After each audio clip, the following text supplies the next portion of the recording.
this is the bottom end of Hassel Street School, which looks now as if it's a nursery because there's warnings for children at risk. And there's some pretty little sheds, isn't there, up there? I think that's where our air raid shelters would be, up there. We've got double glazing, Ken. Wow, look at that. Yes.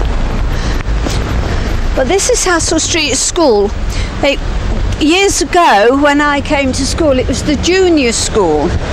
So I only expected to be here from when I was 8 until I was 11, when I was to go to the Westlands Girls Modern School, a lovely new school with tennis courts.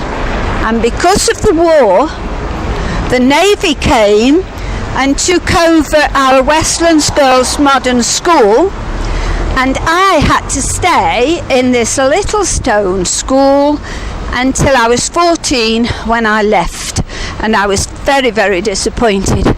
I would love to have played tennis, so I was very upset about that. Amen. Hello, here we are again in the Queen's Gardens, and as I remember it, it was always full of flowers and colour and perfume, but today to come back and see it, it's absolutely gorgeous. Really, really lovely. Well done, Newcastle. Still a busy roundabout out here. Plenty going on in all directions. This is just the other end of Hassel Street School that we've been talking to you about. Behind us was the swimming pool. Still says swimming across there. So yes, okay, so that's still the swimming pool now, and there's a coach coming out of that road. I was just telling Susan, we put Pauline on a coach years ago in charge of the driver, and sent her to Newcastle from Coventry on her own so that she'd avoid getting chicken pox off Shirley even. And so we weren't in contact. I think I might have phoned once.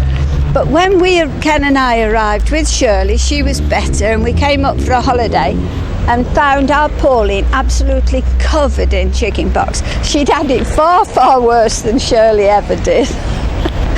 and we'd piled all that onto my dad and Ethel, but they looked after her very well, didn't they? Yes.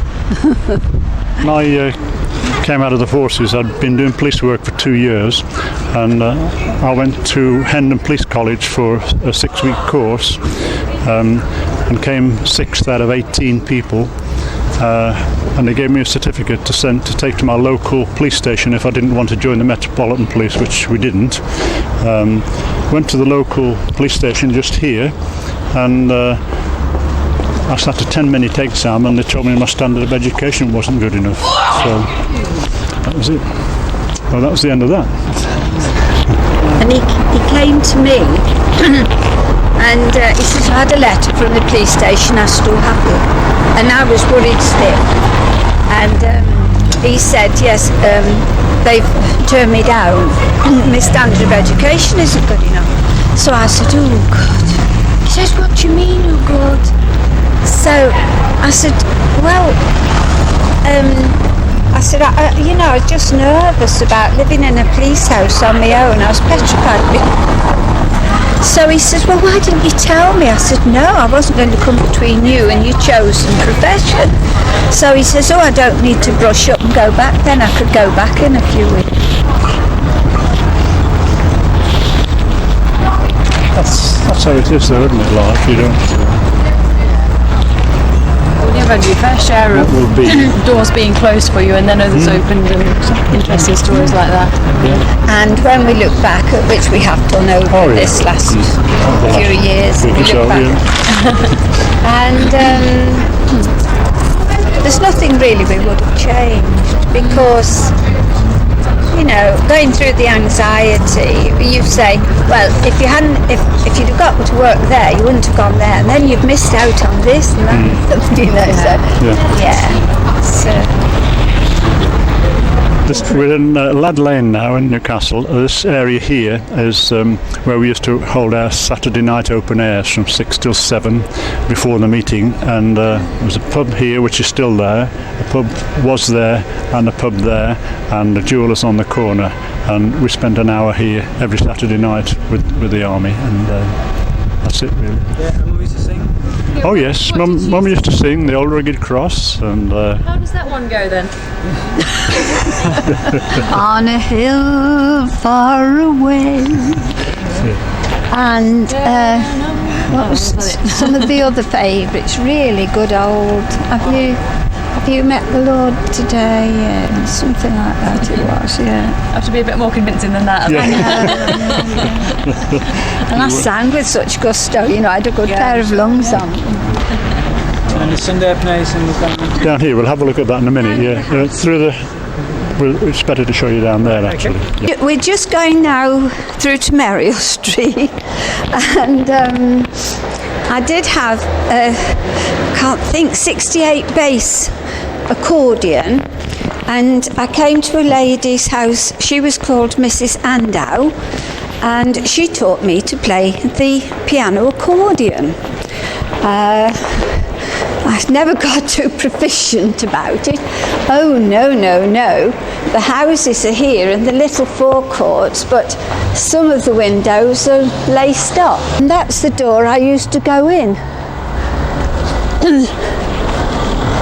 Through that door and that window, just there, is where I had my lessons. And there's the church, St Giles. Round the corner near the church, in a little block of property there, my granddad had a used furniture shop and second-hand goods. He left my grandma, he remarried, and then they got this new business together. I don't know a lot about it really, I just know it was there. Really? I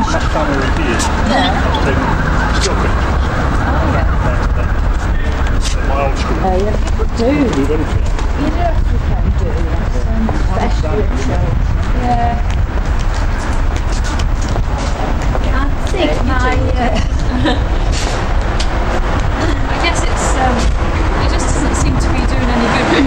It's got everybody uptight about things like that. Right, we're just walking down Bridge Street towards the Salvation Army Hall. Bridge Street to us was the Salvation Army, and a big old building like a big old church, and we were all, our family and Ken's family, all dedicated under the army flag, and we were married under the flag in Newcastle Hall as well. That's a long time ago, 56 years. So now, for some years, it was sold off. I think the building was very derelict, and it was sold off, and Quick Save bought the site, and so we are under the new Quick Save property, and it's a very nice little hall actually, very nice, much better than ours was. Yes.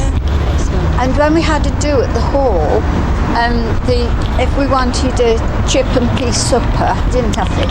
Chip and peas supper, Mr. Hancock would prepare all the portions, and when we were ready we'd go up and fetch it and bring the peas home in a big bowl, a giant bowl. That's St Giles Church. Yeah. Yeah. Quite a big building. It was a normal shaped building with an apex roof. About 8 steps going up to the door. Impressive, really. It had been.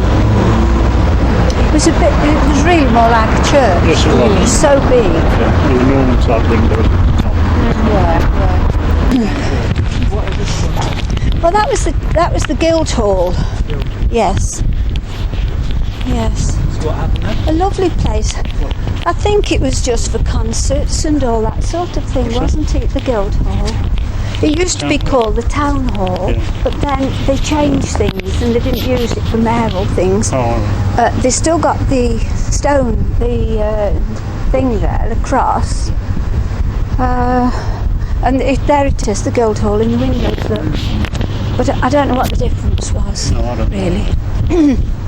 And then where the frames are for the open market. It's an open market That's several that's days a really week. nice, on that corner. I think it could be this one, Yes. because It was where the pictures were. it was. Would it be there? It's this one, and it was downstairs and upstairs as well. So what was this one later? This place? I worked here when I'd had our Pauline, and he died. Oh, I'm talking into this. I'm following him to talk to him. I worked in a ladies and gents outfitters here, and it was called Marsden's. So this is the shop, and upstairs we had an entrance down that corridor, and down the bottom of that corridor was the picture palace. The Savoy, yes. And I was doing in the office, sending out the bills at the end of every month, because people had clothes and had them and decided if they wanted to keep them. And I sent the accounts, so I was in the accounts department. And Ken had gone off to the uni at Birmingham, and my mum looked after Pauline, and I worked there. The little dabble, counting money and sending bills, and yes, making mistakes if I remember rightly. Somebody had sent the cheque to pay their bill, and I had accepted the cheque or something, and I hadn't cancelled it in the ledger, entered it in the ledger, and sent them another bill. So they came in and they weren't very pleased. So the manager, that was very hoity-toity, came up and he said, "Now then, Mr. Jackson, this customer is complaining. Can you tell me what's gone on here?" And when we traced it back, I hadn't put it through the ledger to say it paid. The cheque had gone through, I just hadn't done the bookwork properly.